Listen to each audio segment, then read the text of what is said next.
Hello नमस्कार दोस्तों। उत्तर प्रदेश लोक सेवा आयोग के द्वारा जो आरओ का मुख्य परीक्षा हुआ था, उसकी मुख्य परीक्षा की जो फॉर्म भरी गई थी, कुछ लोगों का फॉर्म एकदम रिजेक्ट हो गया है। अब वो एग्ज़ाम नहीं दे पाएंगे, उनका फॉर्म पूरा रिजेक्ट हो गया। इसमें कुछ कारण बताए गए हैं, क्या कारण रहा है और आपको हम ये भी अंत में बताएंगे कि आप दोबारा क्लेम कैसे कर सकते हैं, आप दोबारा आयोग कैसे जा सकते हैं ताकि आपकी अभ्यर्थना बची रहे। अब देखिए, ये आयोग द्वारा 14 जनवरी को प्रकाशित किया गया है और इसमें सभी कारण दिए गए हैं और ये कहा गया पूरी तरीके से निरस्त कर दिया गया है। ठीक है, पूरी तरीके से निरस्त कर दिया गया जिन जिन लोगों का इसमें नाम होगा। ठीक है, फॉर्म भरने में लापरवाही करने का नतीजा है केवल। ठीक, पहला क्रमांक संख्या उस यहाँ से लेकर के यहाँ तक रोल नंबर दिए गए हैं पहले क्रमांक पे। इनका कारण बताया गया है, अभ्यर्थियों द्वारा मुख्य परीक्षा का आवेदन पत्र निर्धारित अंतिम तिथि जो थी 7/11/2025 तक फॉर्म भर के आयोग तक पहुंचाना था बाई पोस्ट या खुद ले जा करके पहुंचाना था, लेकिन 7/11/2025 तक नहीं पहुंच पाया वहां तक, इसीलिए इतने लोगों को निरस्त कर दिया गया, इतने लोगों का फॉर्म कैंसिल कर दिया गया। ठीक है, तो ये बहुत बड़ी गलती होती है, लोग लापरवाही में अपना एक चांस गंवा देते हैं। ये दूसरा, केवल इसमें 3 रोल नंबर है। इसमें देखते हैं, अभ्यर्थीगण ऑनलाइन दावे के आधार पर प्रारंभिक परीक्षा में सफल हैं।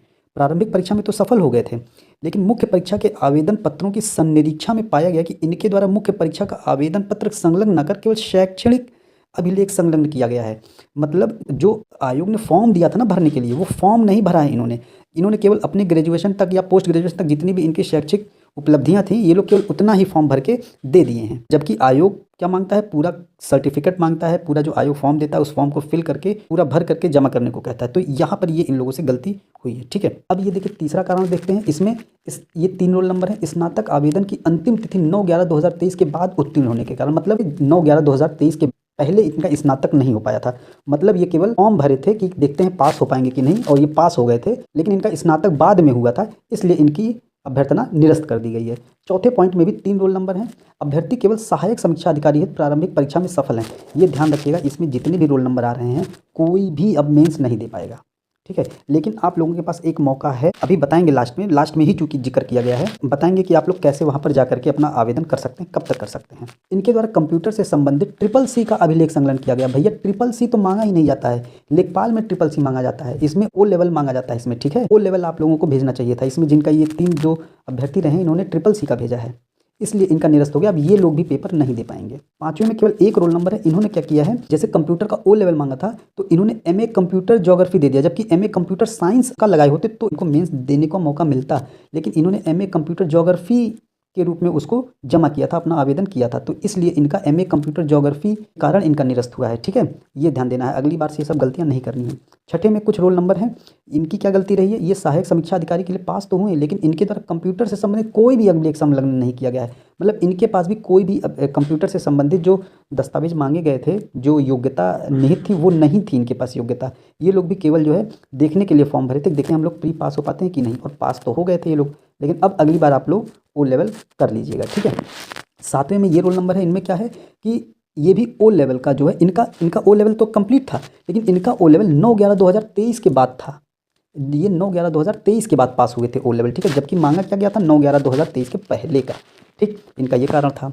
अब 8वें में भी 1 रोल नंबर है। इनका क्या कारण था, इन्होंने हाई स्कूल प्रमाण पत्र में जन्मतिथि में भिन्नता के कारण, मतलब जो फॉर्म भरे थे उसमें high school date of birth कुछ और थी और हाई स्कूल के प्रमाण पत्र में डेट ऑफ बर्थ कुछ और थी। अब आप क्या करिएगा, बोर्ड होता है, हाई स्कूल बोर्ड जो होता है, वहाँ से आप अपना रोल नंबर, अपना सब कुछ, अपना ये जो है जन्मतिथि वगैरह सब सही करवा लीजिएगा। आधार कार्ड में और हाई स्कूल प्रमाण पत्र में सब एक जन्मतिथि करवा लीजिएगा। ठीक है, और फॉर्म भरते समय बहुत ही सावधानी से भरा कीजिए फॉर्म आप लोग।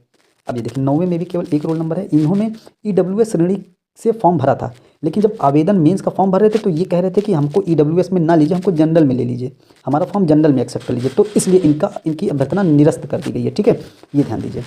10वें में इतने हैं लोग हैं। इन्होंने क्या किया कि इन्होंने डैफ ऑनलाइन दावे के आधार पर मूल श्रेणी के साथ डैफ माना गया था, मतलब SC ST OBC का ये हिसाब किताब है। मुख्य परीक्षा के आवेदन पत्र में इन्होंने ये सब SC ST OBC का जो प्रमाण पत्र था वो संलग्न नहीं किया था। ऐसे रोल नंबर 10वें पॉइंट में है। 11वें में 3 रोल नंबर है। अभ्यर्थीगण को ऑनलाइन दावे के आधार पर भूतपूर्व सैनिक श्रेणी का माना गया। मतलब ये लोग जब फॉर्म भर रहे थे तो अपने आप को बोलते कि हम भूतपूर्व सैनिक श्रेणी से आते हैं, लेकिन जब मुख्य परीक्षा फॉर्म भर रहे थे तो इन्होंने कोई भी उस प्रकार का दस्तावेज प्रकट नहीं कर पाए। ठीक, अगला 12वां पॉइंट है। 12वें में केवल 1 रोल नंबर। इन्होंने भी LC उपश्रेणी का दावा किया था, लेकिन मतलब दिव्यांगता की श्रेणी होती है ये, और इसमें 40% से कम दिव्यांगता होने के कारण इनको निरस्त कर दिया गया है। मतलब इसमें 40 से ज़्यादा मांगा था और ये क्या थे, 40 से कम थे, इसलिए इनको निरस्त कर दिया गया। 13वें में एक रोल नंबर है। इसमें क्या था, इनकी जो दिव्यांगता का स्तर था 10% से कम होने के कारण इनको निरस्त किया गया। और इसमें क्या मांगा गया था, एलसी उप श्रेणी में 10% से ज़्यादा। ठीक है। 14वें में क्या है कि इन्होंने ये मल्टीपल डिसेबिलिटी जो होता है दिव्यांगता वाला, और ये ब्लाइंडनेस वाला होता है। जो एग्ज़ाम था इसमें इस तरीके की कोई भी पद निर्धारित नहीं था। ठीक है, कोई भी पद निर्धारित नहीं था इस प्रकार का, मल्टीपल डिसेबिलिटी वाला और ब्लाइंडनेस वाला। ठीक है, ये ध्यान दीजिएगा। 15वें में क्या था, ऑनलाइन दावे के आधार पर अभ्यर्थी ओए दिव्यांग उपश्रेणी को माना गया था। ओएल क्या होता है कि जिसके पास इनका एक हाथ क्षतिग्रस्त हो गया होता है, एक पैर क्षतिग्रस्त हो गया होता है, वो लोग आते हैं इसमें। तो उन उपश्रेणी के लिए दिव्यांगता हेतु प्रश्न परीक्षा में उनके लिए भी कोई पद चिन्हित नहीं था, और ये लोग इसी प्रकार का अपना आवेदन किए थे, जिस कारण से इन लोगों का निरस्त कर दिया गया। मतलब 12-13 से लेकर के 16 तक दिव्यांगता से संबंधित है। 16वें में 2 रोल नंबर है। ऑनलाइन दावे के आधार पर अभ्यर्थीगण को दिव्यांग श्रेणी का माना गया। दिव्यांगता प्रमाण पत्र संलग्न न होने के कारण इनका अभ्यर्थन निरस्त कर दिया गया है। मतलब ये दिव्यांग श्रेणी में फॉर्म भरे थे, लेकिन मेंस का फॉर्म भरते समय ये अपना प्रमाण पत्र दिव्यांगता वाला प्रकट नहीं कर पाए। ठीक है, इसलिए इन लोगों का फॉर्म निरस्त कर दिया गया है। मतलब जितने भी लोग थे ना, अब ये कोई भी लोग एग्ज़ाम नहीं दे पाएंगे।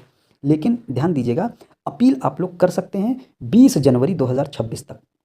बहुत इंपॉर्टेंट है ये चीज़, ध्यान दीजिएगा। और शाम को 5 बजे तक, अगर आप 5:01 पर भी पहुँचेंगे ना, तो वो लोग आपको एक्सेप्ट नहीं करेंगे। ठीक है, 5 बजे आपको जाना है। आप या तो पंजीकृत डाक के माध्यम से आप भेज सकते हैं, या व्यक्तिगत रूप से आप गेट नंबर 3 पर आप जाइएगा। ठीक है, गेट संख्या 3 पर जाइएगा। ये नहीं कि आप कहीं और चले जाइए।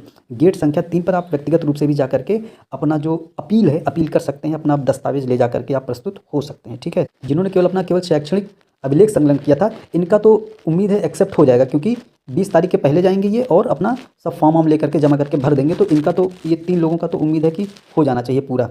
लेकिन अन्य लोग के लिए काफ़ी मुश्किलें हो सकती हैं। आप लोग लेकिन फिर भी 20 तारीख के पहले पहुंच जाइएगा अपना सब कुछ लेकर के। ठीक है, अंत तक जो है प्रयास कर लीजिएगा, बाकी देखा जाएगा। बाकी अगली बार से ये सारी गलतियां ना कीजिएगा। ठीक है, तो दोस्तों आप लोगों को कैसी लगी ये जानकारी कमेंट सेक्शन में ज़रूर बताइएगा। बाकी आप सभी लोगों को शुभकामनाएं कि आप लोगों का फॉर्म एक्सेप्ट हो जाए। धन्यवाद। चैनल को लाइक शेयर और सब्सक्राइब जरूर कीजिएगा।